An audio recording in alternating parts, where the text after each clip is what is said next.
7:31. All right, it's 7:30. This is the City of Brainerd City Council meeting. It's Monday, December 5th, and I call the meeting to order. Administrator Bergman, call the roll, please. All right. Johnson. Here. Beezer. Stengline. Here. Erickson. Here. O'Day. Here. Stunek. Here. Bevins. Here. And Bedell. Here. Please rise for the Pledge of Allegiance.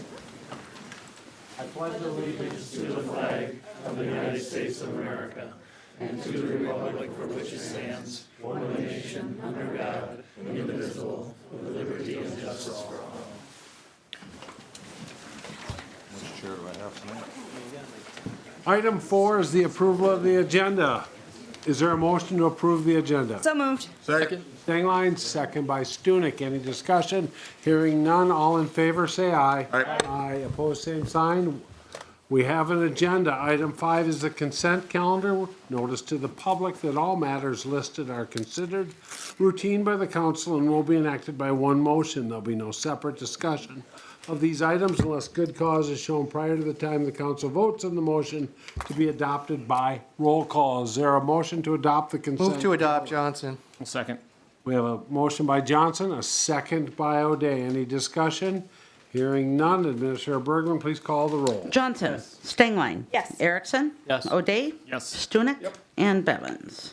That resolution is adopted. Item 6 is presentations. Item 6A is the annual presentation by the Northland Arboretum. Please come forward, state your name and where you live, and let us know what you wish to present. Good evening, everyone. I'm Candace Zimmerman. I am the Executive Director at the Northland Arboretum, located at 14250 Conservation Drive in Baxter, and I do live at 10246 County Road 44 in Brainerd. So thank you guys for your time tonight so that I could present our progress over at the Northland Arboretum. 2 handouts tonight. One will be the 2022 dashboard, which I will go through, and another one is our fundraising strategies going forward. So it's been 7 months since the council voted on an 18-month agreement with the Northland Arboretum, and we wanted to just say we heard you. And we understand that the weight of the operational funding, that you can't do it alone, that the city cannot, the residents cannot do it alone, the ARB can't do it alone. So we've been really focusing on strategies that bring partnerships together, and I want to share those strategies with you tonight. And we absolutely appreciate everything that you and the residents of Brainerd have been doing to support us along the way. And we also heard some critical messages at those times, or at that time back in May, that a few of you shared, and we're using those as feedback and key pieces of our plan. And in just 7 months, many of our strategic efforts have been either completed or we've begun to lay the groundwork, and I hope to share that progress tonight. The first handout that I will reference is the fundraising strategies in blue. And it's important to note that all the strategies will not result in immediate monetary funding, but they're more laying the groundwork for our fundraising to increase over time. There's no quick answer to the hand that we've been dealt, but we're really working towards it. And we aren't in this so that the ARB can be successful for 1 year.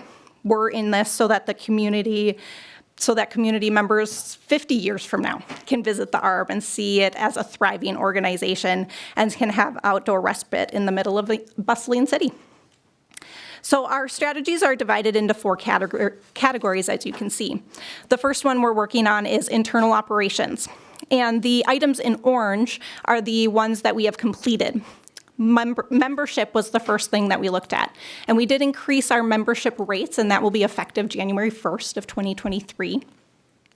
We did increase facility rental rates for weddings, big parties, and things like that in order to help us with our revenue streams.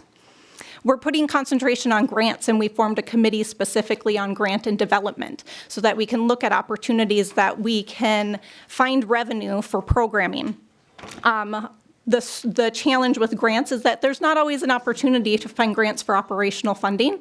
Every once in a while those will come along, but a lot of our grants are focused on that educational programming, which leads to our next bucket, which is educational programming.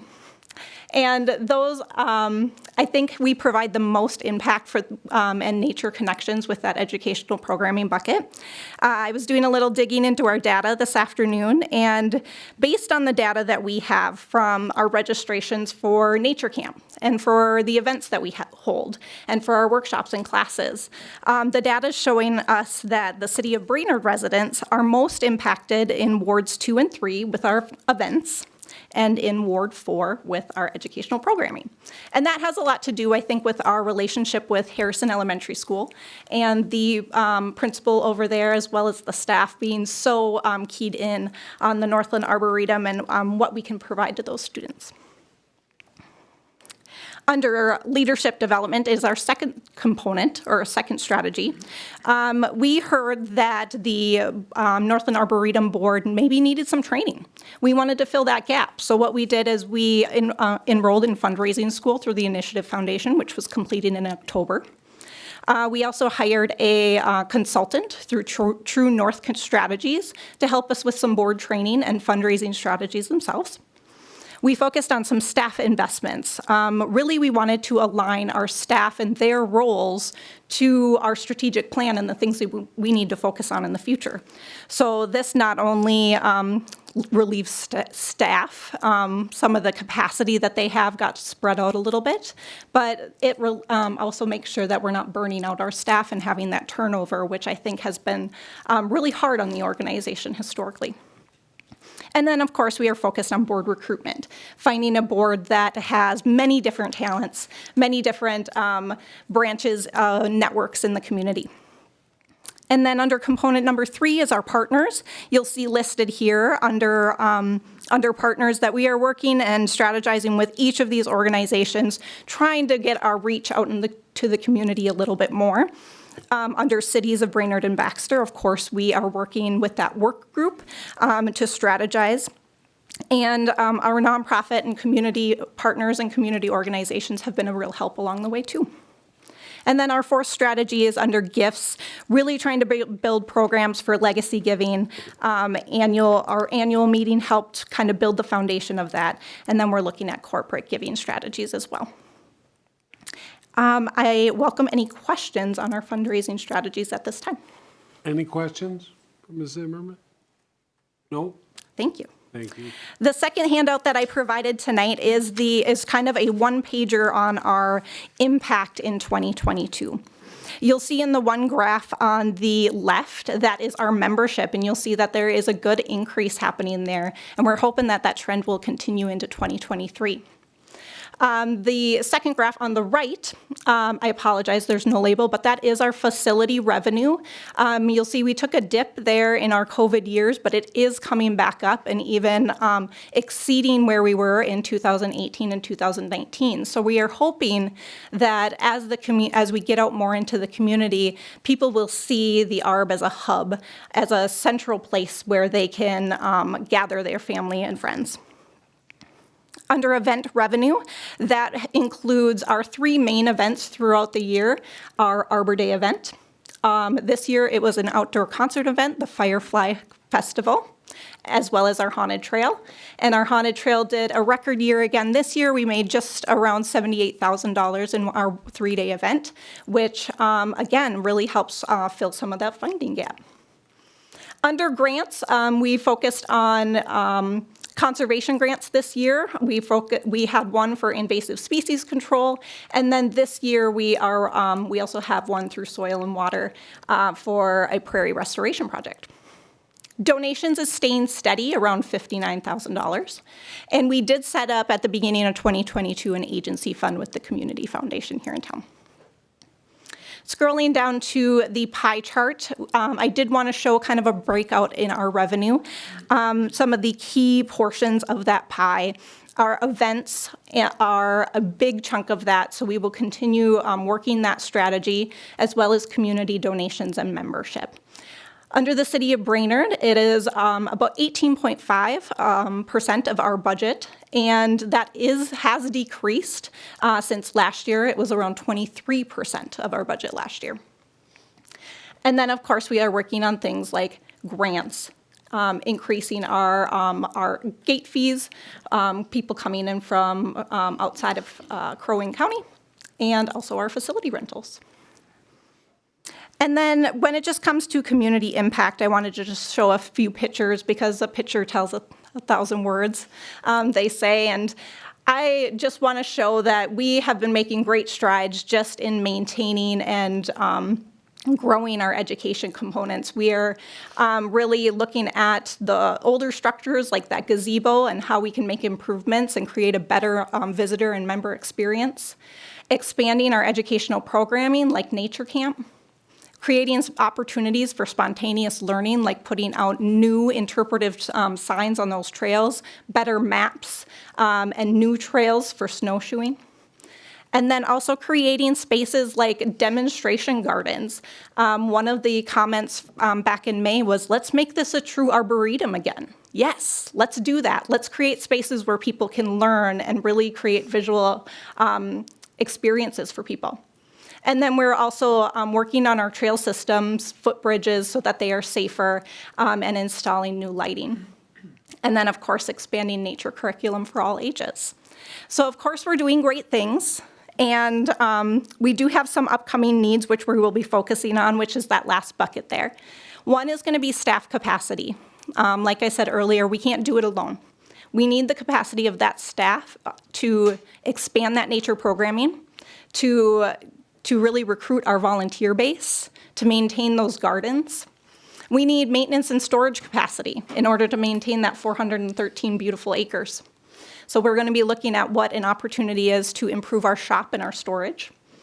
Land management capacity. From a horticulture standpoint, we'd love to have a horticulturist on board and somebody to help with our nature education collaborations. And then, of course, capacity from a board or committee standpoint is always helpful. In conclusion, the theme I want to share today is that we heard you. And we're striving to be the best organization we can possibly be, but we need time. And we need leaders and partners to help the ARB thrive. And many of the strategies that we have in play will not result in immediate financial solutions, but given time, will result in a healthier and more sustainable organization. But most of all, we just want to be the most impactful organization we can possibly be to the city of Brainerd and its residents. And we want people to take advantage of the ARB and its unique opportunities and its unique property and reach beyond our immediate campus and provide nature connections outside. And I believe if we're going to keep going down this path of progress, that we're not only going to meet your expectations, but we're going to improve the overall health of the community. Thank you. Thank you very much. Next up is item 6B, which is the Brainerd Public Utilities 2023 Operating and Capital Budget. Come on up. You guys, even though we know who you are, you have to state who you are and all that, because you're on TV now. Okay, all right. I'm Todd Wicklund, Finance Director at Brainerd Public Utilities. Scott Magnuson, Superintendent at Brainerd Public Utilities. We broke this, as we've done this year after year, we have a part that's capital budget and a part that's operating budget. So I'll just kind of do a broad overview, I think, of the operating, and then Scott will have a few comments related to the capital budget. I did put in part of your packet there was kind of a memo, a 2-page memo at the front. But what I'm referring to is probably can be found on page 7 of the document. For this year, 2022, we're estimating that we're going to generate about $30.1 million in revenue. We'll just get to that page here. Couple more. Let's see.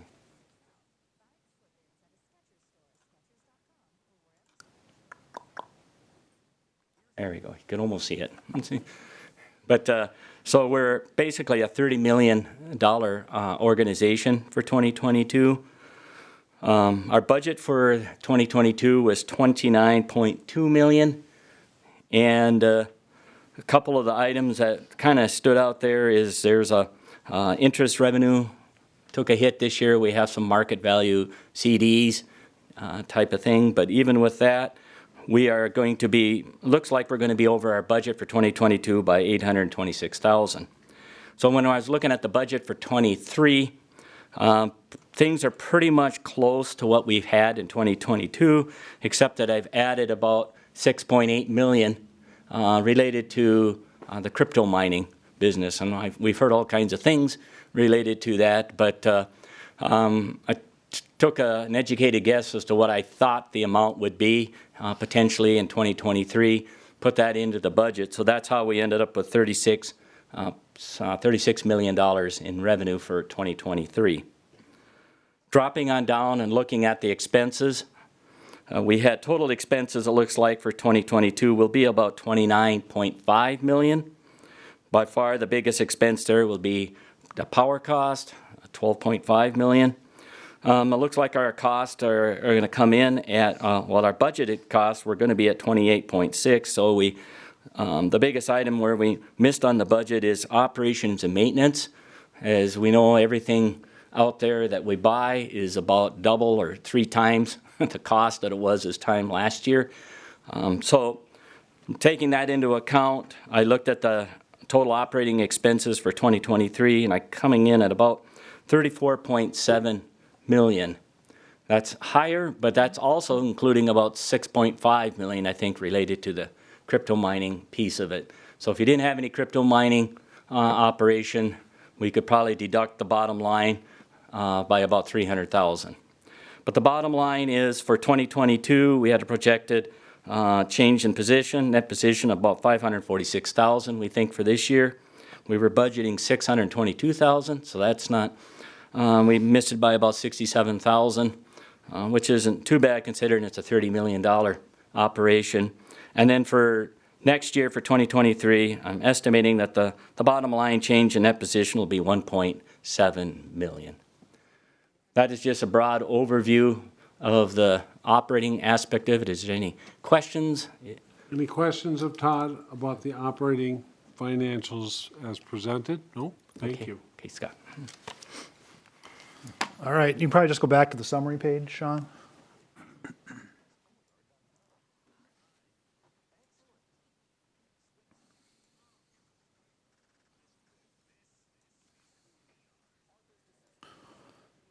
Well, he's getting there. Electric distribution and generation department, we've got about 3 million in there. Big numbers are 700,000 for St. Joe's sub. That's part 2. We did one part of that in this year, 22. There you go. About 700 we paid for a control house, and then the 700 for 23 is the actual transformer that we ordered about 14 months ago. So regular distribution improvements, $650,000. That's just replacing old infrastructure, old poles, old conductor. The $750,000 for transformer, that number is grown a lot since last year. Todd noted there on the summary sheet number 3 that everything has gone up. But like, for example, a 3-phase transformer in 2019 was $25,000. We're getting them quoted at about $119,000 now, with about a 65-week lead time. So prices have gone up drastically on this stuff. So moving on to the water department, we've got 3.7 million in there. 2.3 is for the second half of the current project going on down there, the water reservoir project. I don't know if anybody's been driven by there lately. They've got the old blue tank down now, working on the concrete foundation, but the tank number 1 is up and running, so they're moving along, but a little slow, but they're moving along. Part 2 of that is the reclamation backwash tank that we were on the bonding bill for this year that never happened, so we're holding out for 2024, maybe 25. That's a project that if we don't get bonding for, we probably won't do it. We'll just wait, kick it down the road. So another big number in the water department is for this year is 950,000. You'll see out in 27 we've got $1.5 million. That's just kind of following the city street projects as they do streets and sewer. Then we're going to get in there and upgrade water mains and services and hydrants and gate valves and whatnot. So we get new stuff in there as needed. But usually if the street needs to be redone, our water stuff needs to be done. So. Moving on to the wastewater department, we've got some big numbers in there also. 2023, we have to get the river crossing done. We've got 50-year-old infrastructure underneath the river carrying the sewer over from Brainerd over to the treatment plant. So we want to get that replaced. That's at 1.9. We're hoping that's a little bit high. Some numbers in there for preliminary design for the biosolids upgrade that we're working on. Looking into the future, there's a lot tied into that as to what we're going to do, what the end result of that is going to be. We do not know yet. Kind of waiting also for the MPCA, what they're going to require for removals. So we're kind of watching that and starting to design that. We've done some pilot tests at the treatment plant. So we've got a process that we know will work to turn that biosolids into cake. So another big number in there, we got a new tractor. We've had that Challenger for about 10 years now. We're going to trade that in for a green machine. So then lift stations. We're doing a lot of lift station upgrades, pumps, screening, controls, some backup generators at some of the places. So getting those all up to speed. And then the admin department, 2023, a smaller number, 305, but a lot of that is computer system upgrades and then SCADA upgrades so we can see all of our equipment out in the field. We can see that all on our computers, so then the guys in the middle of the night, they can see alarms and see what's going on. Do they need to call a guy in or can they wait for the next day? So, and then that's also, we can control it too from home base too, some of the stuff, so. Todd has in his note there, you know, the admin is allocated to the 3 departments, 60% electric, 20 to each water and wastewater. So that's how we pay for the admin stuff. That's kind of the 2023 capital budget in a nutshell. Any questions on that? No. Okay, perfect. I'm done. I got a motion, Kelly. Thank you, Scott. You're welcome. Thank you. Mr. Johnson, I'd move to adopt the Water and Light Department's 2023 operating and capital budgets as presented. Second. motion by Johnson, second by Stunek. Any discussion? Hearing none, all in favor say aye. Aye. Opposed, same sign. That motion carries. Next up, under item 6 is a presentation by the Park Board regarding the 2023 capital budget. Again, please come on forward, one at a time, and state your name and address. Hello, council members. Thank you for a chance to speak. My name is Troy Rushmeyer, Park Board President. 2818 Blair Street is my place of residence. So I wasn't sure if I was going to have an opportunity to talk tonight or not, but just coming forward to address the fact that you guys are looking at our budget for next year and looking at putting a kibosh, if you will, on our, because of what we were choosing to spend our budget on, which was the lights at Memorial Park. And I just want to clarify that we haven't even sent out an RFQ because we couldn't until we knew what our budget was going to be. We talked about that, and we talked about it with Public Works Director Dean, and basically said, yeah, we really need to have the budget before we can do that. So we really looked hard at the different priorities. Thank you for, is there one more page after that? Yes, that one there. So, you know, we're looking at the concession, warming house, restroom, the Lum Park warehouse, office demo, pavilion 1, 2, concession locker rooms, and the shelter for Memorial Park. And all of that comes around close to what those lights were in Memorial Park. We also looked hard at, under your guys' direction, the ARPA funds that we perhaps would get, and really prioritize what we would spend a lot of that money on if you allotted money for those certain things.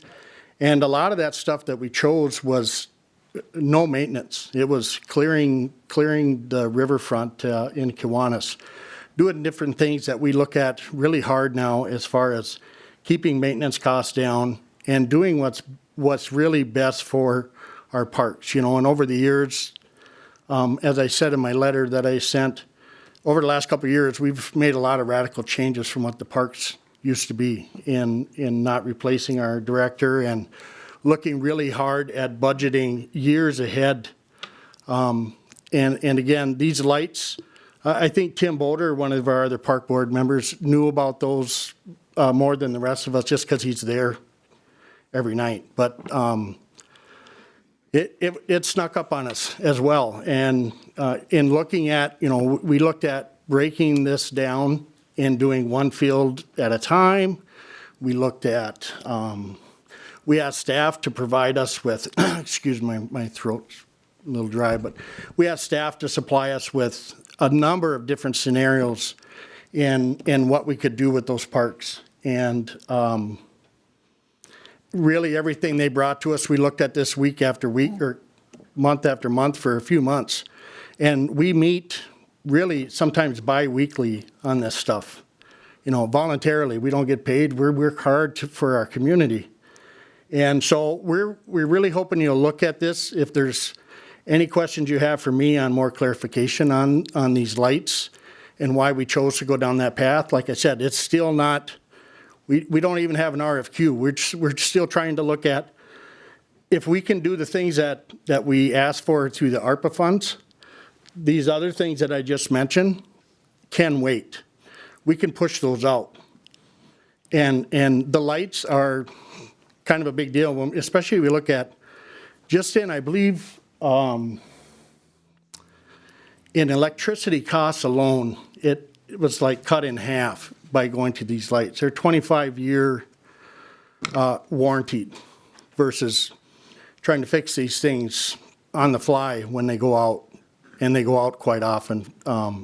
Tim Boulder can probably speak to that better than I can because he's there all the time umping. But is there any questions that you guys have that I maybe can answer that might help clarify some things on this issue? Any questions for Troy? Any questions? Not? Okay, thanks for your time. All right. Appreciate it. Thank you. All right, next up is item 7, council committee reports. Item 7A is Safety and Public Works Committee Chairman Mike O'Day. Thank you, Mr. President. We just had 2 items on our agenda tonight. First of which was a revision of a transportation alternatives grant application. Just to start off, we did have one committee member missing and one abstention on this item tonight. If you want to speak on that. Yeah, Mr. President, if I could clarify, I was the abstention. As this came before us a few weeks ago, I abstained then due to my position on Region 5. I'm on the scoring committee for these types of projects. And as such, I abstained then and will do so again. That being the case, we did not have a motion coming out of committee, but I will be looking for a second and making a motion on this. So my motion will be to recommend approval of revising the 10th Avenue Northeast Trail grant application to include construction of a pedestrian bridge at 14th Avenue Northeast. Second. We have a motion by O'Day, a second by Stengline. Any discussion? Mr. Chair? So reason for the addition or the revision of this, originally this was, we sent a letter stating that this would just be for the 10th Street segment. We've all sort of agreed that we're going to pursue this pedestrian bridge over Highway 210 in order to connect the Cuyuna Trail to the Paul Bunyan Trail. And that's going to go through the NP Center as it already does. We just have to connect it. So this is going to include that section in the grant. It's not going to cover the entire thing, but it just gives us one more step towards achieving that goal. And in conversation with MnDOT, Jesse Dean was told that as long as we add this in there, it's going to be okay to make that change at this point. So. Thank you. Any further discussion? Seeing none, all in favor say aye. Aye. Opposed, same sign. That motion carries. Please proceed. Thank you, Mr. President. This is a resolution to remove parking on Oak Street between Southeast 15th and Southeast 16th Street. This item was our Safe Routes to School initiative in front of Harrison School on Oak Street. So if you remember 2 weeks ago, we had this item on here. The design was to put a 6-foot shoulder on the south side, which would not allow for parking. We asked our engineer to go back and look for ways to preserve parking on that south side.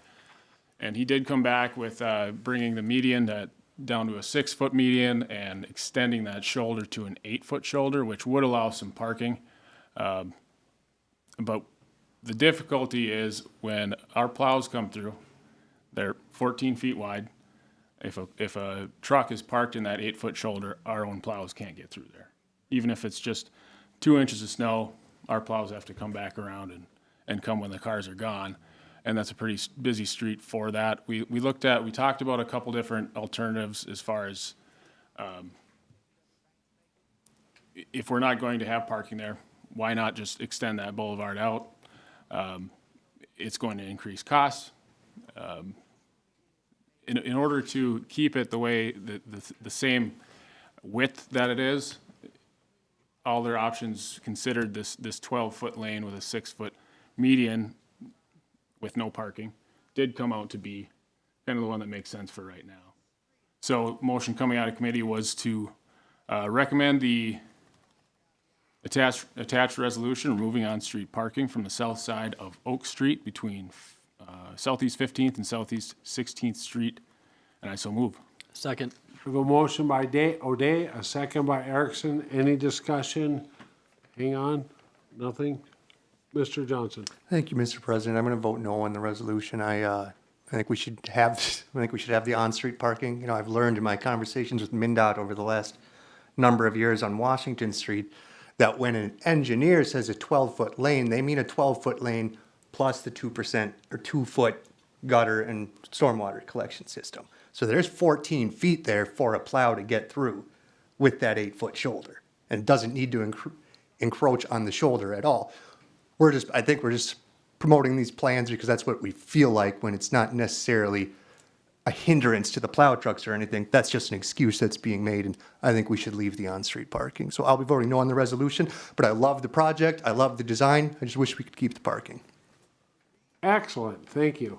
Anybody else, any further discussion? We'll start with Chairman O'Day.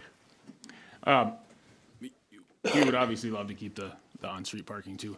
One of the other factors that plays into this, in about 10 years or so, maybe less, there's a lot of underground utilities that are going to need some replacement. So there's going to be at some point a rebuild on this road, which would make it easier for us to play with the width of the entire road, adding back in parking. If this doesn't work by that time, we will have another opportunity to fix that. Oh, I'm sorry, Mr. President. Can I ask one quick question? Can I ask anybody else if they have comments, and then we'll come back to you since you've already had a chance. Anybody else have comments? Mayor Bedell.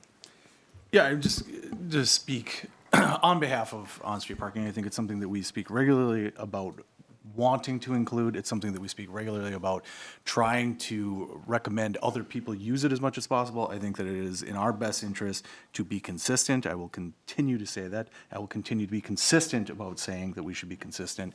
And I think this is just a project where, although I love it, I think this is a fantastic idea. I think that it's something that I personally have pushed us for. I still think that we need to figure out a way to have the on-street parking because we also have households within that same block that have voiced their concern about losing their on-street parking. And I think we just need to continue to be consistent. The other one comment that I do want to make as well, or is more so a question, is that I know that on the north side of this, that is Harrison School. Amongst the project that the school district did, there were trees that are supposed to be within that boulevard there or within that right-of-way. I just want to make sure, because what we were told was that they were waiting for this project to happen in order for that to happen. So I just want to make sure that that comment is made or that we have some kind of clarification on that. That is correct, yep. Okay. Anybody who hasn't spoken? Chairman Johnson. Mr. President, the mayor did the heavy lifting for me. My question was about the school district's trees that they promised us 3 years ago. Right. They're little trees. I think it would be 3 years bigger, though. Yeah, they would be. All right, hearing no further discussion. This is a resolution. It is. No, it is a resolution. We have a motion, we have a second, we've had discussion, and Mr. Bergman, please call the roll. Johnson. No. Stingline. No. Erickson. Yes. O'Day. Yes. Stunek. Yes. Bevins. No. Bum, bum, bum. Caliente. Oh, no. You said you were gonna keep quiet. Listen, Hey, let's see I some was- consistency. Listen, okay, well, there you go. Consistency. I'm going to vote no, just in that I think we should continue to figure out this project. I think it is the right project to do. I think that these improvements are well needed, and it will slow traffic moving through this area for those students, for the people using it, but I am going to vote no. The resolution fails. I was not prepared for that. You handled it well. You did well. Minimal of blabbering. Next up is item 7B, Personal and Finance Committee. I mean, it goes without saying that we need to do something in this block, Chairman O'Day, so. We'll figure it out. We'll figure it out. Get some more votes or come up with a new plan. Thank you. Item 7B, Personal and Finance Committee, Chairman Gabe Johnson. Thank you, Mr. President. We have 6 items on our agenda that took us exactly 30 minutes downstairs. We'll try to get it quicker up here. You gotta talk faster. I'm trying to talk slower because people tell me I talk too fast. That's why we went 30 minutes. The first item on our agenda is to approve the animal control enforcement contract for calendar years 23 through 25. And the motion is to approve the attached proposed animal enforcement control agreement with Lakes Area Wildlife Control and authorize signatures of the agreement. And I so move. Second. Motion by Johnson, second by Stunek. Chairman Johnson. So this is Mike O'Brien, who we've been working with for a few years now. The police department is satisfied with his performance. He has proposed for each of the next 3 years a modest 3% increase in his fee, so we just recommend approving the contract. Thank you. Any further discussion? Hearing none. All in favor, say aye. Aye. Opposed, same sign. That motion carries. Please proceed. Thank you, Mr. President. Item number 2 is consider amending the ARPA budget for the historic water tower preservation. And we considered it downstairs, and the motion is to authorize to use ARPA funds of up to $200,000 to complete Phase 1 of the historic water tower preservation, specifically rehabilitation of the interior stairs and windows of the structure, and I so move. Second. I have a motion by Johnson, second by Stingline. Chairman Johnson. Mr. President, like I said, these are ARPA funds. These aren't levy dollars. This will, if we do pass this, which I recommend we do, it will get the unallocated amount of ARPA dollars down to 139 and change, 138,000 and change. Thank you. Any further discussion? Hearing none. All in favor, say aye. Aye. Aye. Opposed, same sign. That motion carries. Please proceed. Thank you, Mr. President. The next item is authorization to enter into agreements with CLA for 2022 audit services. And I move that we authorize the signatures on the engagement letters, and I so move. Second. Motion by Johnson, second by Stunek. Chairman Johnson. Mr. President, this is a not so modest 12.3% increase, plus some other fees that we saw coming, and we saw the increase coming too, so it's not really surprising. But it is a big jump, but we saw it coming and it's in the budget. Thank you very much. Any further discussion? Hearing none. All in favor, say aye. Aye. Aye. Opposed, same sign. That motion carries. Please proceed. All right, Mr. President, this one is to adopt a resolution reassessing nuisance assessments PID 413-00743 and 411-91352. The motion out of committee is to adopt the attached resolution declaring costs to be reassessed, ordering preparation of proposed reassessment, and ordering a public hearing on proposed reassessment at the December 19th, 2022 council meeting, and further, that staff send a letter to former owner of PID 413-0743 in an attempt to collect the fine money. And I so move. I have a motion by Johnson. Second. Second by Stangline. Any discussion? Chairman Johnson. So these were 2 that staff has since reviewed and think that we would have forgiven if the people had come to us in a more timely fashion. So we're going to go look at it again. There's one question we had when we were discussing this downstairs, and if I could ask the attorney a question, Mr. President. You may. I'd like to. $750 is pretty inconsequential in a city budget. Do we have to go through the process of doing the assessment forgiveness and the public hearings and wasting all the staff time on that, paying the dispatch their exorbitant fees to post a meeting? can we just cut a $125 check to the one party and a $625 check to the other party and say you're on your own, pay your taxes with it next year? Well, Mr. President, Council, that would obviously be an unusual way of doing things. If you were to do that, I would suggest that you cut the check to the county, not to the individual taxpayers. So that we leave them out of it, the county assessment is then paid off. You'd have to do it obviously with a note that it's on behalf of. Well, Just get zeroed out, then I would assume we'd have to square that with the county auditor, but I don't know why that wouldn't work, I guess. The assessment would still be on the record, I mean, it's a permanent record, right, that was there, but it's probably not a big deal in the historical record of the property, so. well, given that information, Mr. President, I think I'm going to vote no on my own motion to adopt the resolution, vote no on the resolution, and bring forth a new motion on how to deal with these two properties. You just want to withdraw your, Yeah, I'll withdraw the motion. Yep.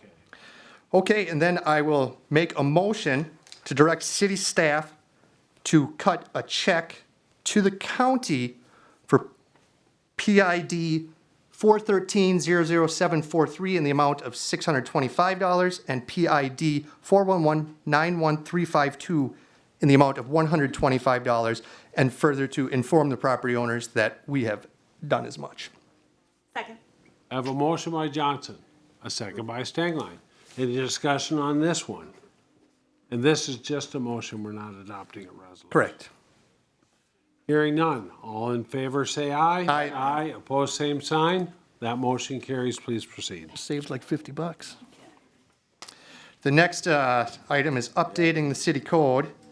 And the motion that came out of committee was to authorize staff to move forward with the codification process by developing an RFP to solicit proposals in early 2023 to be approved by council and keep the $20,000 in the 2023 budget as presented, and I so move. Second. Motion by Johnson, second by Stunek. Chairman I Johnson. actually voted no on this, and I'm going to again, but I'm not going to get too passionate about it. I don't think it's the right year to be hiring consultants to do things, and I think when staff finds something in the code that needs to be updated, it should be brought to council, and we should just fix it on the fly, but that's just my philosophy. Somebody can speak to it if they want. It is what it is, Gabe. Any further discussion? Alderman Stegman. I mean, I did hesitate on the timing of this, but it is necessary that we fix this. It has been deferred maintenance on our code for too long, and the staff time that would be involved in having our staff who are already in place trying to sort this out would be significantly more expensive than we expect the proposals to be. And we are, when the proposals come in, they will come back to us and we can evaluate them then. Thank you. Any further discussion? Hearing none, the motion is to move forward with the codification process. All in favor, say aye. Aye. Aye. Opposed, same sign. Aye. Motion carries. Please proceed. All right, thank you, Mr. President. Last item is we did a thorough 2.5-minute review of the non-working funds budgets. The two main points of highlight to point out to the city council that Connie pointed out to our committee was the transit fund is in big trouble. They are spending a significant amount of fund balance every year, and they're going to be out of fund balance within a year or two. So like I asked the transit committee a year and a half ago when they switched over to Jefferson to put together a plan to be financially solvent, they have not mitigated that disaster. It is currently an unmitigated disaster. Hopefully they will figure it out in the next 2 years. Otherwise, we don't know what we're going to do with the transit system. And then the other one to look at is the storm sewer collection fund. That is the MS4 one, right? So we're in talks with Baxter to share an employee to do our MS4 compliance work for the state of Minnesota. We expect that to be done in 2023, and it's pretty much necessary. Just like Paul Sandy presented the MS4 permit last year, it's like there's just so many new rules about stormwater coming down that we need a half-time to full-time employee just to manage stormwater. So the motion is to direct staff to include $50,000 in the storm sewer collection fund for when we do our rate study this next year for a potential shared employee with the city of Baxter, and I so move. Motion by Johnson, is there a second? Second. Second by Stengline. Any discussion? Any discussion? Hearing none, all in favor say aye. Aye. Aye, opposed, same sign. That motion carries. Please proceed. End of report. Thank you, Mr. Chair. Item 8 is now unfinished business. Item 8A is the final reading of proposed ordinance 1539, an ordinance amending section 515-4 of the zoning code, restrictions on demolition and removal of dwelling units. The first item up will be to conduct the final reading, but before we do that, James, anything you wish to add to what's in our packet? Yes, thank you, Mr. President. So want to give some historical context to this. Ordinance number 1534 went into effect on July 17th, which imposed a 6-month moratorium on the conversion of dwelling units to green space in our single-family residential district. City staff and the Planning Commission were tasked to study the issues related to conversion of dwelling units and the loss of some of our dwelling units in our city and make recommendations to City Council concerning proposed changes to the city code. So with that, Planning Commission held a workshop on September 7th and reviewed a similar ordinance from the city of Crosby. The ordinance was reviewed at that Planning Commission workshop and was really crafted to meet the needs of Brainerd. So with that, the primary language in ordinance number 1539 is, except as provided in section A of this chapter, no permit shall be issued to allow the demolition of a dwelling unit in the TN1, TN2, CN1, or CN2 zoning districts. These are our primary residential zoning districts within the city of Brainerd, with essentially unless a building permit is also issued at the same time to authorize the construction of a replacement dwelling unit, or a commercial new construction or remodel permit is also issued at the same time to convert or replace a dwelling unit in the TN2 district. The third part to that is City Council approval has been granted for an alternate use of the property. So at the Planning Commission meeting, this was the line that was primarily discussed. Staff's interpretation of approval of an alternate use would be in the form of a conditional use permit or an interim use permit, essentially City Council approving an alternate use for that property. Planning Commission was concerned that this could still lead to a potential loss of housing within Brainerd and could still allow for parking or green space through an approved conditional use permit. So after the public hearing, Planning Commission did recommend approval of ordinance 1539 as presented by staff, with A3 being removed in its entirety. So when you do look at the ordinance, it is still in there, but it is crossed out. So with that, the second part of the ordinance does contain language for the demolition of the dwelling unit, essentially in the event that something needs to be condemned by the city of Brainerd or does pose a safety hazard. So buildings that do have major issues with them could still be demolished. Also wanted to note that with the removal of line A3, a proposed project could potentially still demolish the dwelling unit if they requested a rezoning.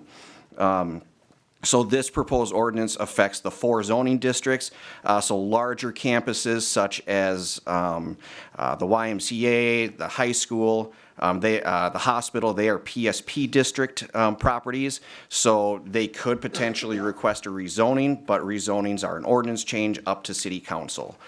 So that's really the only way to essentially get around this ordinance or to try to do some type of expansion with that property with the removal of line A3.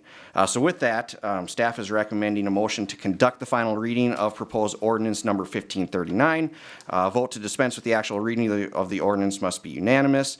Number 2 would be to hold a public hearing on proposed ordinance number 1539, and then a motion to adopt ordinance number 1539, an ordinance amending section 515-4 of General Building and Design Standards. Any questions from staff as to what we're doing here? Okay, James, any objection if we hold the public hearing next? That'd be okay. Yep. No, okay. So, we have a proposed ordinance amendment in front of us. We've had clarification from staff, thank you. We will open the public hearing on proposed ordinance 1539 at 8:20. Ask you to come up one at a time. Please state your name and address and tell us what you think of this ordinance. It's, no, you can't clap or any of that sort of stuff. So just tell us what you think, and thank you. Come on up. I'm going to close the public hearing if nobody comes up. Oh, there's somebody. Good evening. Mike Larson. I'm the Senior Vice President of Operations for Essentia Health St. Joseph's Medical Center, and I reside at 7338 Ojibwa Road, Brainerd, Minnesota. I'm speaking against the proposed ordinance, and I would just like to share a little bit of history related to St. Joseph's Medical Center. Dr. James Camp built a 12-bed hospital on that site in 1892. Since that time, the Benedictine sisters acquired the hospital in 1900. Over the last 122 years, there's been a number of additions to that campus. And probably the most recent one was in 2010 when we opened the Heart and Vascular Center at the hospital. It's probably the last time any housing was taken down to allow for expansion at that site. Essentia Health and St. Joseph's Medical Center feels that it's important to have a good relationship with the neighborhood. We have tried to do that and try to engage the neighbors in any kind of ideas or potential use that we would have, and we would hope to continue to do that with any other potential changes or actions in the future on any properties owned by St. Joe's. Essentia is the largest employer in Brainerd and Crow Wing County, and as such, we contribute significantly to the economic value within the community. Demands for healthcare services will only continue to grow. And we know in order for us to keep up as a business, we will need to continue to reinvest in services and expand. The ordinance as proposed has a significant impact on our ability to expand services at our current campus in Brainerd. Restrictions for business growth at St. Joe's will only cause us to look elsewhere for our future investment. Thank you. Thank you.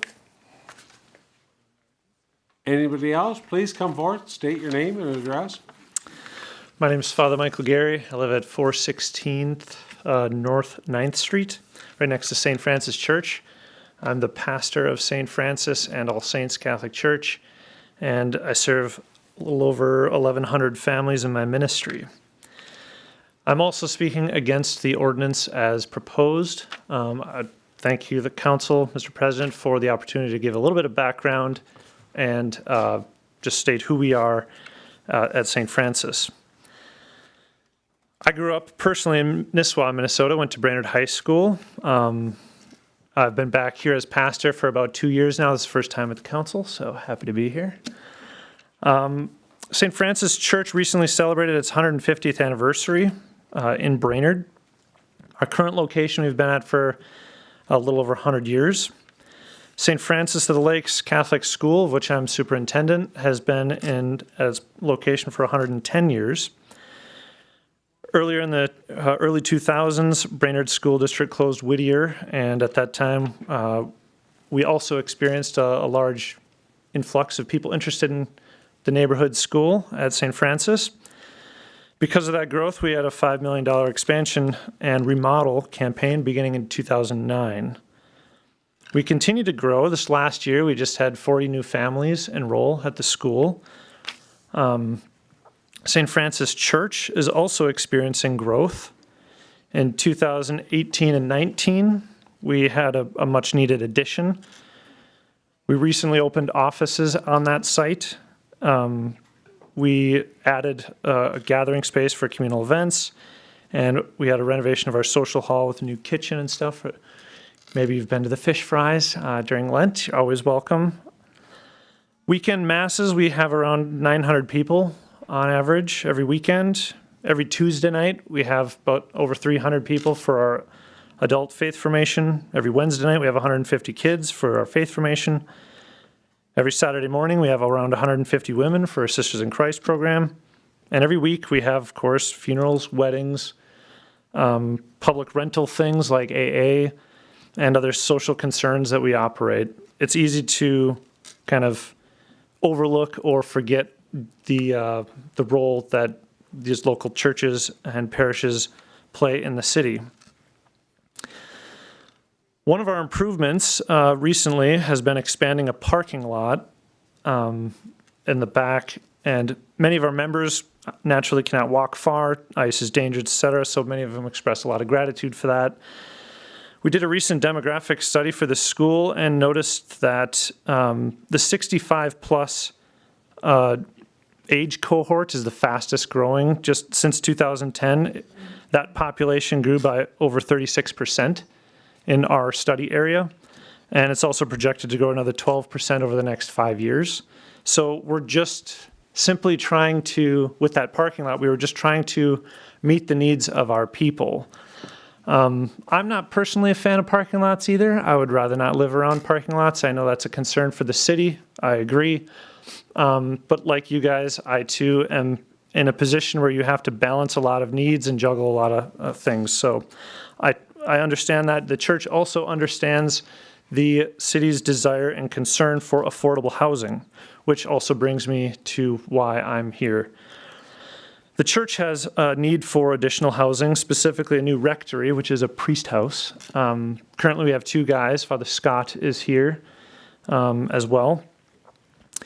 But we need more priests in this area. I currently work 65 to 70 hours a week, and we need more priests. Additionally, we have visiting priests who come on the weekends to sub, or we have interns, seminarians who come to stay with us, and we have no room for any of them. So our desire is to build a new rectory. We've raised a few $100,000 in pledges for that already. We currently don't have a blueprint or a plan, but we do know that we would not be able to build that on one of those narrow city lots next to the church. We have a responsibility to meet the needs of our church and the community. I'd invite you just please to consider too that, especially with this increased desire for the school, as far as the desirability to live in the city, I mean, with the number of families seeking this school and the number of people involved at our parish, that is one of the reasons, one of the many factors of why people would want to live in North Brainerd. And I know there's a lot of factors and considerations into why we have the ordinance as stated. But if the ordinance passes as stated, we cannot carry out our mission as effectively, which also in turn has an impact on the broader city's concerns. So I understand, as a man in my position, I certainly understand a lot of, juggling a lot of balls. I get that. I'd like to see the conditional use permit reinstated that in line item 3, if that's possible. The church has a desire to work with the community, to be good neighbors, to support our community. And we want to cooperate with the city and meet all ordinances. St. Francis has been an integral part of this neighborhood for over a century, but I'd kindly request some sort of exemption clause or conditional use permit for this ordinance. Thank you. Thank you. Anybody else who'd like to speak on the proposed ordinance 1539, please come forth. State your name and address. Try and keep it to 3 minutes. Come on up. Thanks for coming. Thank you, Mr. President, Council. Ginny Knutson, 12319 Thompson Road, Brainerd. I also am one of the owners of Bordenstein, Boer, Kruger, and Knutson Law Office, so a happy neighbor of the council. I'm one of the trustees of St. Francis Church as well. With us tonight is John Schmidt. He is the other trustee for our church. We also have several of a couple more of our finance council members here tonight, and I want to thank them for coming. I can't say it better than Father Michael, but I think that given the history of our church in the city of Brainerd, its importance to the city of Brainerd, the conditional use process is a very useful process for managing the growth that our church needs, our community seeks, and also with the concerns of the neighborhood. So we again ask that if the council is going to pass the ordinance, that they'd include paragraph A3. Thank you. Thank you. We're in the public hearing portion for proposed ordinance 1539. Anybody else wish to come forth and give testimony to the council? Come on up, state your name and address. Give us the 3-minute version. I'm Kathleen Hermerding. I live at 116 Juniper. I've lived there for 30 years. I have parking lots for St. Joe's, kitty corner from me. And I don't know that I'm speaking in favor or against this, but I'm just concerned because we've had so many parking lots put in the last 30 years. And it's not, I mean, St. Joe's and St. Francis have been good neighbors. And I appreciate what they do for the neighborhood. However, I've lived there long enough to know that Hardee's has a parking lot that is 2/3 empty, maybe 3/4 empty. Thrifty White, who was here not long ago, absolutely said they had 18 people in their facility every day, that their parking lot would be full. Their parking lot is never full. It is maybe a quarter full at any given time. So I have concerns about expansion, loss of tax revenue. Love St. Joe's, love St. Francis, but they don't pay taxes. And when a house comes down in the neighborhood, we lose a tax base. So I just would like you to think about that as you vote on this. Because parking lots in a church or 2 or 3 and a hospital, that's not a neighborhood. Thank you.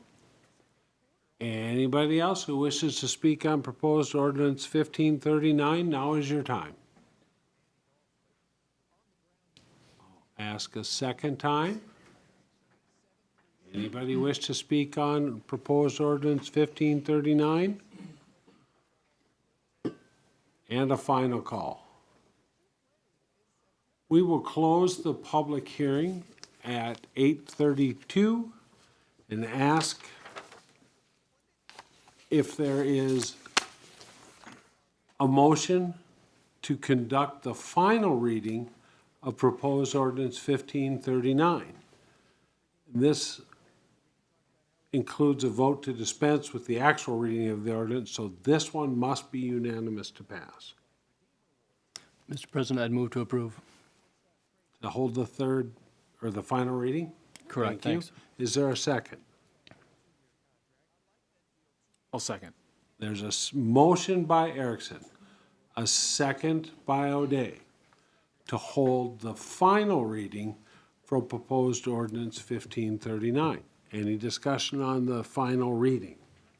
Chairman Johnson. Yeah, question on the words of the ordinance. Is this including subdivision A3 or not including? A3 has been stricken. So A3 on this final reading, we are reading the ordinance without A3. Okay, I just want to be clear. Okay. Yes, Tad? Correct. Correct. Yes, Mike? That's what I Okay. imagine. Yes, the answer is yes. A3, which is city council approval, has been, no. Yes, that's got A3, but there was. Yep. Stricken. And partially highlighted. Okay. Any further discussion on the motion to hold the final reading? Mr. President, I have just Yeah. a comment. So I believe that this promotes the preservation of these homes in this neighborhood, promotes the preservation of this neighborhood while also providing a mechanism for businesses and these institutions to accommodate the growth and the change that they need. And so I am supportive of this. Okay. Any further discussion? Okay. This is just a motion on the final reading. All in favor, say aye. Aye. Aye. Opposed, same sign. That motion passes unanimously. Next up is to adopt ordinance 1539. And this would be a voice vote. Is there a motion to approve or to adopt ordinance 1539? So move, Erickson. Motion by Erickson, is there a second?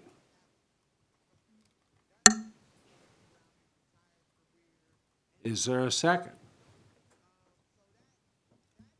I'll ask a final time, is there a second motion to adopt proposed ordinance 1539?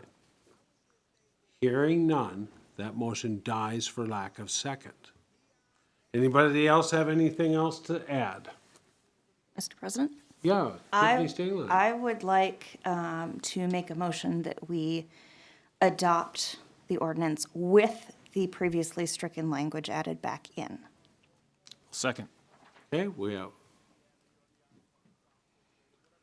Mr. Attorney, do we need to start the ordinance process reading all over again, or can we make this now? Modified the ordinance. Yes, we have. The first reading had it. Am I not loud enough? You've modified the ordinance at this point, so whether you've changed one sentence or 3 paragraphs, I'm not sure it makes any difference. You should start the process over again. Okay? All right. Tiffany, based on the advice of the attorney, I'm going to disallow your motion, but you're certainly welcome to bring it back through the process. Okay? Any other comments on what has happened here this evening from the council? Okay? I have a question, I guess. Is this something that the planning commission could then reconsider adding back in 3A and then just begin the process that way? Absolutely. Okay. Yep, absolutely. That settles the That's the question for me, procedure then. that the attorney has recommended, and I agree. Very good. We're going to move off of ordinance 1539 and move on to item 9, which is a call for applicants.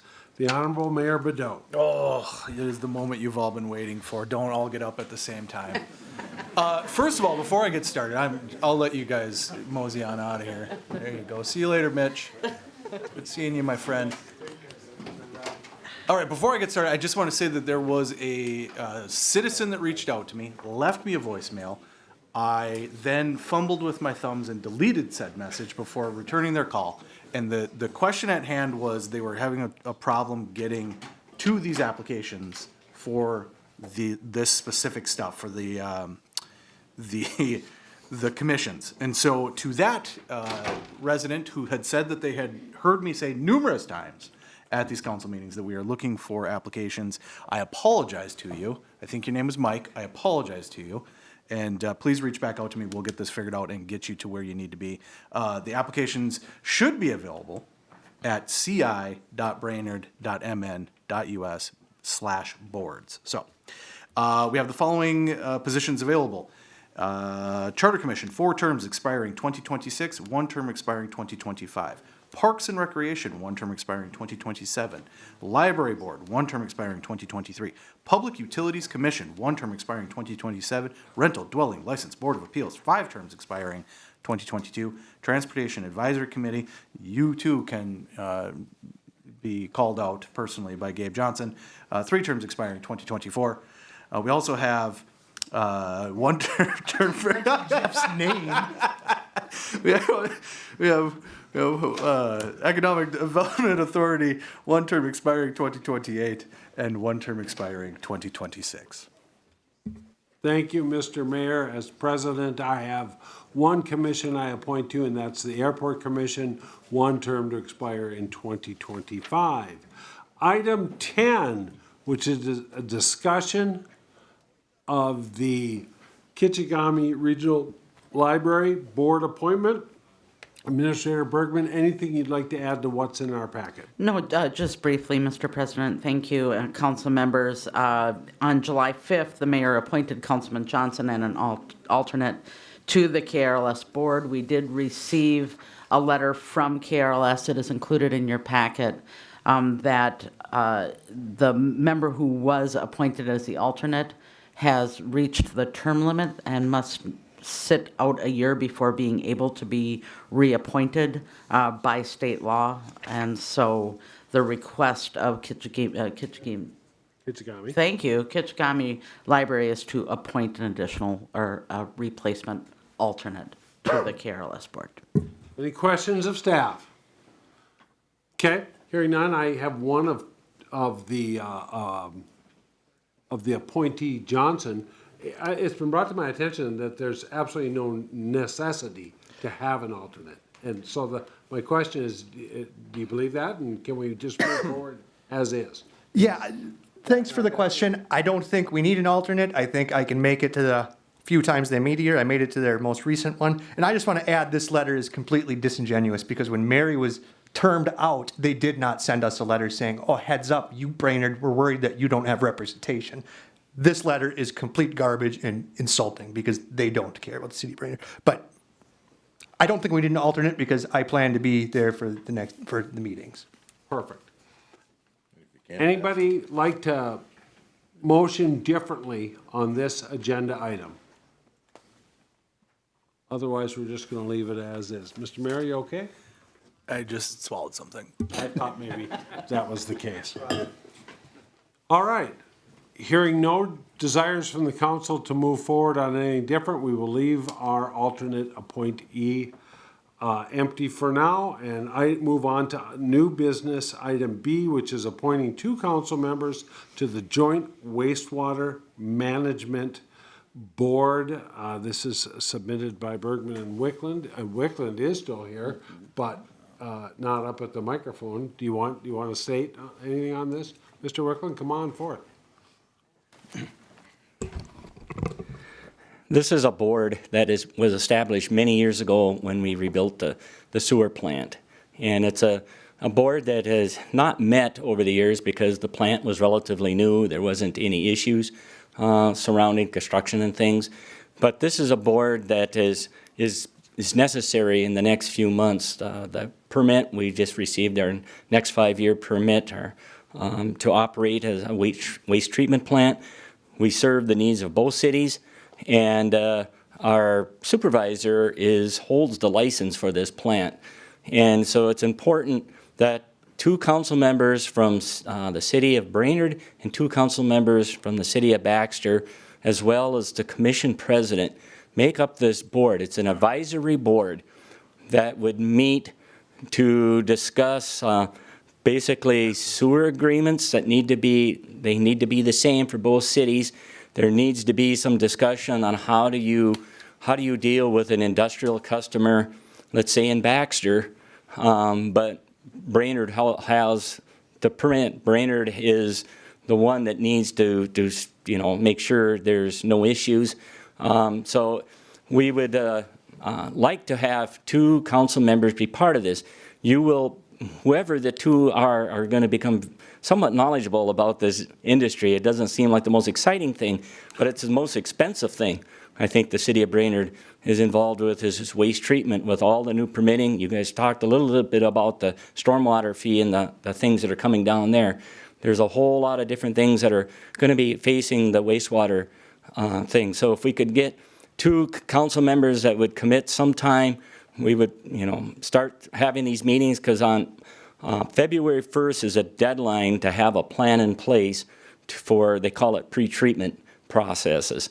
And so that's rules and put in place by the MPCA.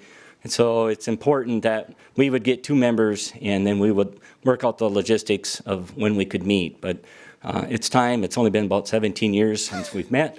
But we really, truly need to get working on this. Hang on, Todd. Mr. Chairman Johnson. 2 questions. One was, you already answered, but I read through this thing a couple times and it doesn't say explicitly anywhere 2 Brainerd City Council, 2 Baxter City Council, and the PUC chair. But I'm glad we know that's what it is. No, I couldn't find it. But secondly, is this pressing as something that needs to be done here in December, or can we wait till January where we reassign our commissions and we can get 2 people from the Public Works Committee onto that commission? Yeah, I mean, the practical matter of it is, we got, 1 meeting left this year and you have a changeover. But the important thing is that we need to have some kind of plan in place. We need to meet before February 1st as a group. So we would be one of those items that you would have to do, I think right in your first meeting in January. Any other questions of Todd? We've got 2 members, one who's not here this evening, who won't be here January 1st. And we'll have 2 new members, but we also shuffle all of our committees, or at least there's an opportunity to change committees. Right. without saying it, so I'm gonna say it, I think it'd be best if we wait till the first meeting in January. I agree. What's that? I agree. Yeah, so that's what we're gonna do. But I have another question. Since we haven't met for 17 years, is there a lot of stuff to catch up on, or how many times a year are you thinking we're meeting? I mean, once a year seems like a tremendous improvement. But if I remember Actually, right, yeah. whenever we meet with the city of Baxter, each meeting then presents 13 more. Well, this is important probably in the first quarter, probably into spring, because these sewer ordinances need to get so that they're the same for both cities. There's a lot of things that are coming down from the state. I didn't give you the 5 pages of regulations that are on our permit that we're supposed to be, all those that are contributing into this plant, but we all have to meet them. And so I know we'll wait till January, but we'll be back here soon if we don't hear. So With 5 pages of regulations, I can't believe we're not gonna be right on it. yeah. Thank you. Right. All Thanks. right, we got something, Jennifer Bergman, for right off in January. We'll have it on the agenda. Thank you very much. Next up is public forum. This is a time allocated for citizens to bring matters not on the agenda to the attention of the council. So if it's something we've already talked about, we're not gonna allow it. We expect you to keep it under 3 minutes if you can. It's 8:47, and we will open the public forum and ask you if you have something you'd like to bring to our attention. Now's the time.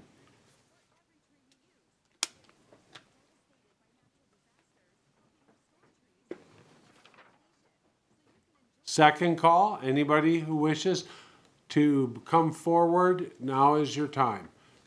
Sean, is there anybody on, okay, nobody's online?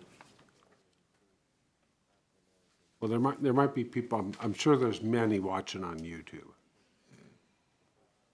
And it is a final call for public forum. It is 8:48, and I will close the public forum. Next up is staff reports. We'll start off to my left at Chris Schubert, our HR director. Good evening. There's a couple of reminders for you. First of all, council and mayor health insurance election forms. I still have a couple outstanding. I would like to get those as soon as possible. I have a form tonight if you would like to fill that out.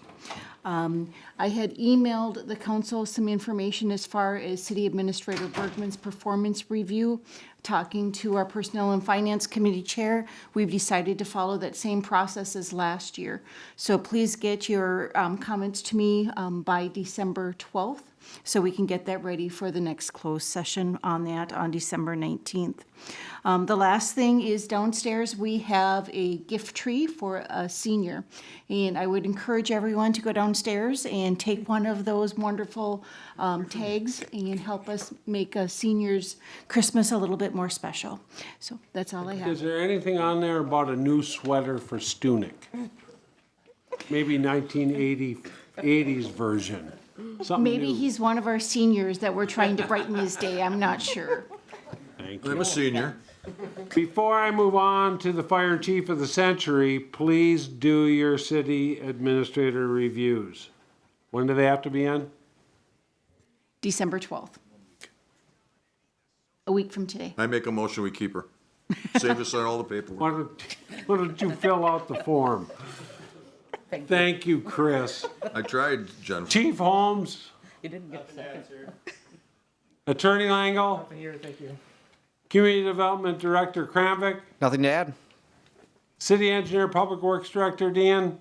Yes, sir, Mr. President. So just a quick update on the water tower project. They're, High Tech's kind of wrapping things up there. They're just about finished up. They got a couple cleanup things, and that project should be just about done, and we'll get a handful of photos that we can post so everybody can see the work that's been done, and they're already starting to look at the options for next part of that and finding ways to keep building that up for the future.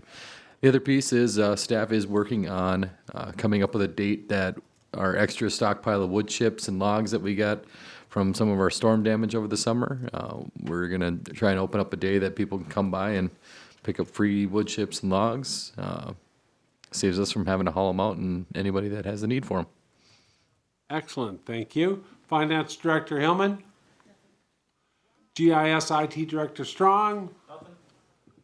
Off of the police chief. Thank you. And online, we have Eric Charpentier from the HRA. Nothing this evening, Mr. President. Thank you. And Jennifer Bergman, City Administrator. Thank you. Three quick things. BPU Commission met on November 29th. They had quite a lengthy agenda. Discussion on the purchase of the Roberts property. They continue to work on that. Discussion on the sewer line river crossing project. They're still also in discussions with Rotary and the discussion of potential solar panels. There's going to be a meeting between the Park Board, the Commission, Rotary, and staff to continue discussions on that solar project. Also discussion on succession planning, as we have a key employee at BPU who will be retiring next year. And then also they discussed their 2023 capital and operating budgets, which you heard this evening. Secondly, as Chris mentioned, just a reminder, performance evaluations, if you could get those completed, and to Chris, that would be great. The mayor and I had the privilege to join Ray Gildow today at Lakeland Public TV to talk about all things Brainerd. So that was kind of a fun 30 minutes. We're not sure when that's going to be airing, but they said they would let us know, and we will make sure that we let you know. And that's all I have. Thank you, Mr. President. Excellent. Give me 1 sec, please. You just brought something that picked my memory. Anything from Charter Communication on their, when they get online? They Still said not they were heard buying the anything. box, had the box, found the box. They got the box. They needed 75 days to do it, so we were projecting around New Year's. So it's like, just like when they give you the call and they say, we'll be there between October 1st and December 31st to hook you up, right? Exactly, yes. And would you like to upgrade? The Honorable Mayor Bedot. Man, this is quite the meeting tonight.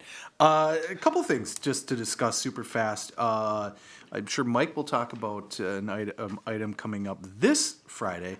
However, Saturday, December 17th, 2:30 p.m., Gregory Park, there will be caroling happening right there, I believe, at the fountain. The fountain will not be running.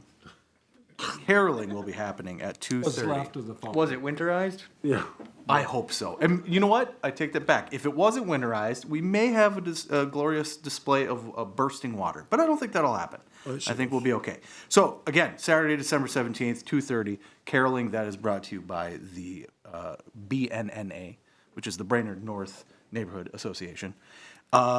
Super fast, a young gentleman, Connor Erickson, was injured on the football field this last football season. Very serious injury. He will be returning home on this Friday. I don't believe the family knows exactly what time. However, they are planning to have a little procession of people welcoming him back home. They live on Ridge Drive, right over there by Buffalo Hills.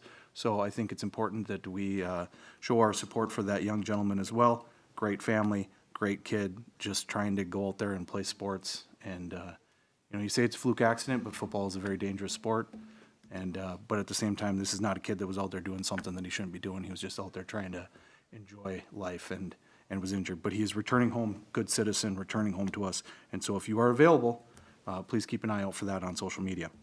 And then lastly, we had the item from the Park Board earlier. The Park Board is meeting tomorrow. There was no real discussion from the council. I would just super fast to ask if the council is welcoming of the Park Board adding that as an agenda item to their agenda tomorrow, and potentially, because you will be meeting again to further your budget, I would just like some kind of discussion on that item so that they have some kind of guidance for their meeting tomorrow. End of my report. Thank you. Council member reports. We'll start with Personal and Finance Chair Gabe Johnson. Thank you. Two things. The return of Connor Erickson reminded me of a fun celebration. Brainerd Hockey is celebrating 50 years. We've had a high school hockey team for 50 years. The boys varsity team plays tomorrow night at the hockey rink, and the girls play Friday night, and there's going to be hors d'oeuvres and raffles and door prizes, and go celebrate 50 years of hockey. It's fun. And then I just want to say, 2 weeks ago, or last time we met, I asked if we could add to the agenda the streetlights.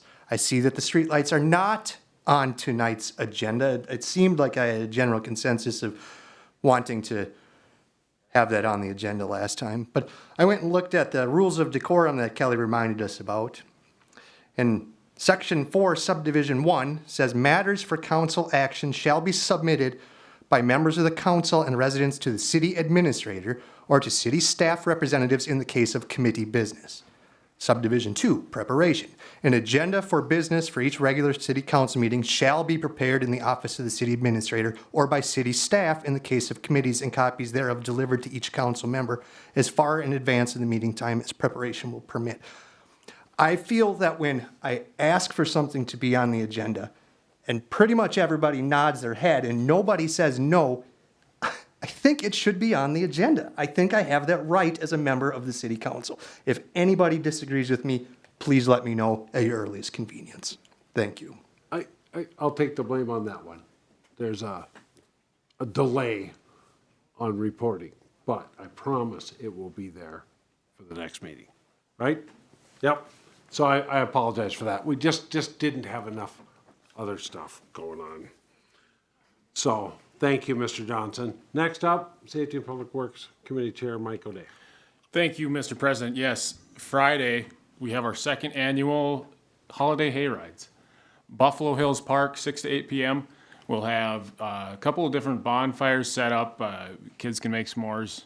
Adults can make s'mores. There will be lots of delicious hot chocolate.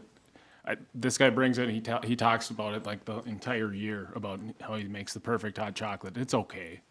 It's not perfect, it's just extra. The very key is chocolatey. just extra. I think he just melts Hershey bars. It tells you how much to put in, you double it. Gabe, now I think you understand what happened to the lights. Yeah. Yeah. Sorry. Again, I'm sorry. It's always that end of the table, too. I know. I'm with you, Stunek. Along with the, If they were old like us, they'd get it over with because, I'm looking just for my in case. present for the seniors under the tree. these guys keep talking about not talking, but they're talking. Agreed. And I'm supposed to be talking. At least we have a full committee. Please. Yep, go ahead, Mr. Debatable. But anyway, we have s'mores, we have hot chocolate, we have horses pulling hay rides with music. We also might have a Santa this year. We did put on we put $100 reward for the best lights on the hayride route, which is going to consist of the long block. It's one block, but it's really like 2 blocks of Crestview and Graydon, and then back to the park. So, trying to get a little contest started there. We'll keep at it for a while, see how we do. But everybody's welcome. It's a free event. Hope to see you all there. Thank you, Mr. Chair. Tad Erickson. Not tonight, thank you. You betcha, Chief Stunek. I have nothing tonight, sir. Okay. Checking. Stephanie Stangline, bring us home. Nothing from me. All right, and I have nothing. We are looking for a motion to adjourn to closed session pursuant to Minnesota Statute 13D.03 to discuss labor negotiation strategy. So move. Motion by Stunek, second by O'Day. Any discussion? All in favor, say aye. Aye. Aye. We're taking a 5-minute break. If you're not here for union negotiations, please leave.